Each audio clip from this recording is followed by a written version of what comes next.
కర్నూలు జిల్లా కొసిగి ప్రభుత్వ ఆసుపత్రిలో టీడీపీ వాణిజ్య విభాగం జిల్లా ఉపాధ్యక్షుడు పెండియాల భరద్వాజ్ శెట్టి పుట్టినరోజు సందర్భంగా టీడీపీ నాయకులు బాలింతలకు గర్భిణులకు పండ్లు బ్రెడ్లు పంపిణీ చేశారు.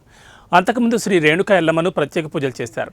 తమ నాయకుడు పెండియాల భరద్వాజ్ శెట్టి ఆయుర ఆరోగ్యాలతో సంతోషంగా ఉండాలని, భవిష్యత్తులో మరిన్ని ఉన్నత పదవులు పొందాలని వారు రేణుకా ఎల్లమ్మకు మొక్కుకున్నారు.